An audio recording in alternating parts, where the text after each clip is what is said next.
Mga higala, kumusta? Niya napunta niya ito ang tulamonon matagabi panglantaw sa kagabihion. Karong gabihion na natay hisgutan bahin kini sa ato ang personalidad, sa ato ang complexion o atong pamanit as Filipino. Pero sa dili pa nato sugdan mga igsoon nato sang i-shout out kini ato ang mga likers diri sa ato ang live matagabi si Mr. Johnny D. Samonte, si Maribel R. Sumalpong, si Pastora Sheila Maris Makigangay, Maribel Alico Saison, and Marites Dumulas Martinez. Daghang kayong salamat mga ate, mga kuya, mga kaigsuunan ko na kanunay nagsunod ani ato ang tulamanon panglantaw sa kagabihion. This evening we will be discussing about hunahuna sa panik, paglantaw sa diskriminasyon o garbo sa pagserbisyo. In our country where we share the same sunburnt skin and resilient spirit, why are we still judged by the shade of our complexion rather than the weight of our service? Maayong gabi, mga kaigsuunan, we'll come to another episode of Panglantaw sa Kagabihion, where we shed light on the shadows cast by injustice, ignorance, and intolerance. Recently, Police Chief General Torre was mocked and called unggoy, a racial slur that is both dehumanizing and shameful. It wasn't just a personal insult.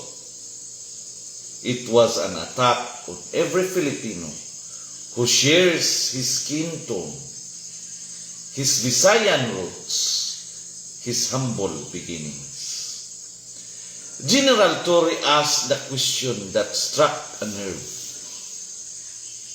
Tatawagin kang unggoy dahil ba maitim ako? Pare-pareho lang tayong Pilipino. Marami namang kasing itim ko na Pilipino. So, lahat kami unggoy. This is more than a question.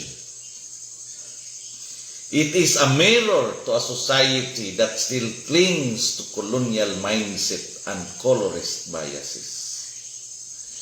The Bible is clear in Galatians chapter 3 verse 28. There is neither Jew nor Greek, slave nor free, male nor female, for you are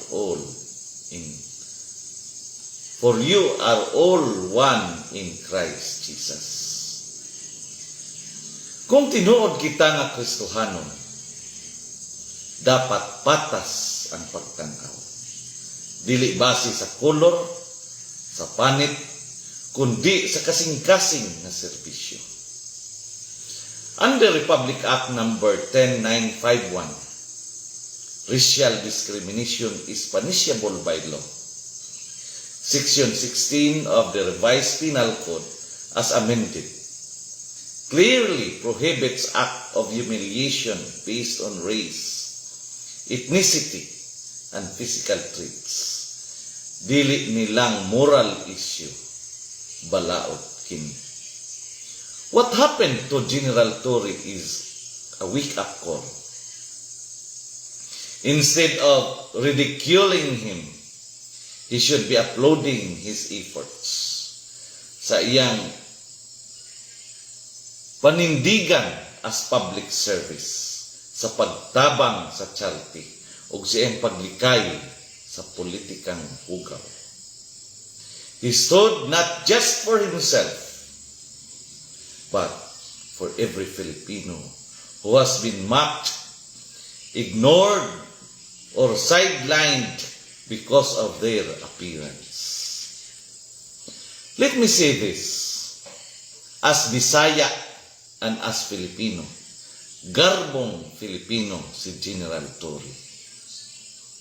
He rose above it with courage. He responded not with vengeance, but with calm truth. Dili siya muatras, dili siya magpakaubos. That is leadership. Mga kauban sa panglantaw sa kagabion, remember, we are not defined by how others describe us.